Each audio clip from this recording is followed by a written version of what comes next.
just repeat the question so the camera can see it? I will. Thank you. I know you're for school choice, but how would you go about implementing that? It's a great question. It's a tough nut to crack. Currently, we do have some element of school choice in some places in Maine. Towns that do not have their own schools, high schools, will very often tuition and offer choice to any public or private or non-religious private school that is willing to accept that tuition in exchange for educating those children. Also, anybody who has the money has school choice as well, because just dig out of your own pocket and send your kids to the school that you want. I think we can do this in Maine by really reforming the education system.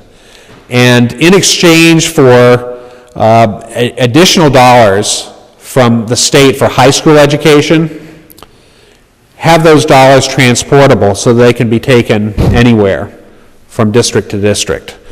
The problem is this school consolidation plan has really upset the apple cart in many ways. Some of the towns that currently have school choice may no longer have it.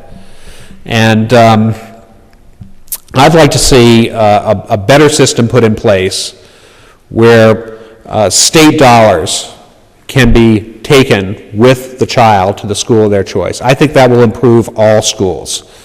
And I think it will also create an environment where different schools will cater to different needs. And right now, we do have differences. There are some schools, here in Searsport, the school system deals really well with kids with special needs. It has terrific programs for that. Over in Belfast, they have more of a better college preparatory type of school system. So in a larger environment, Searsport can thrive by meeting the needs of the kids that it can specialize in and the kinds of programs that it can specialize in, and other schools can thrive as well. And also, schools that may be weak in certain areas will have a motivation to improve those areas in order to attract and retain students. I think an element of choice would go a long way to helping the entire education system. Yes? Our homeschool group this year has gotten about 25 new children, and I was wondering where you feel homeschool fits into this school reform program. That's a good question. The question was about homeschooling and how homeschooling would fit into school choice. Homeschooling is a choice that parents make because they feel that they're limited as to what the local schools can offer, either from a sociological aspect or an educational aspect. There are many different motivations for people homeschooling. I think with more choice, maybe fewer people would choose to homeschool, perhaps. But even if they don't want to use that choice, I do think that tuition tax credits and other means should be used to help support parents that are educating their own children. Because remember, for every child that isn't in that school system, that is actually reducing resources overall to the schools, according to the state's revenue sharing arrangement. So creating encouragement and different alternatives for parents who currently homeschool, I think can be part and parcel of a school choice program. But that's not to discourage homeschooling at all. I think it's a legitimate choice and it needs to be permitted. Yes. Ken, you talked about Derigo somewhat. I'm going to ask you some questions. Could you tie in Derigo to the referendum question number one is going to be on the ballot this election so that we can better understand how Derigo ties into that question?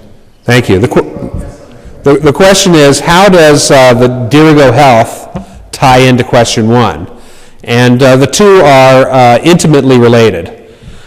Question one is a ballot question that asks voters to repeal a new tax on beverages and on health insurance claims whose purpose is to fund the Derigo Health Plan.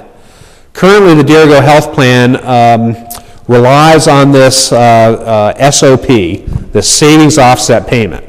The theory is that Dirigo's efforts help reduce the cost of insurance around the state, and that the agency if the agency can come up and prove those savings, that then then an assessment can be made on other people's health insurance in order to fund Dirigo. Well, what the legislature did in the middle of the night, without much debate, is decided that it was going to create a new funding mechanism for Dirigo through these new taxes. The problem is that Dirigo itself has not proven itself as effective in delivering what it needs to deliver, which is affordable health insurance choices at a reasonable price to Mainers. And the cost of the tax is far more than the current cost of the SOP arrangement. So, the SOP is about $40 million. The new tax is about $75 million. So if you vote yes on question 1, and question 1 prevails, then the taxes will be repealed, but Dirigo will still have the savings offset payment to use as its funding mechanism. The problem is that the SOP is simply not a suitable funding mechanism.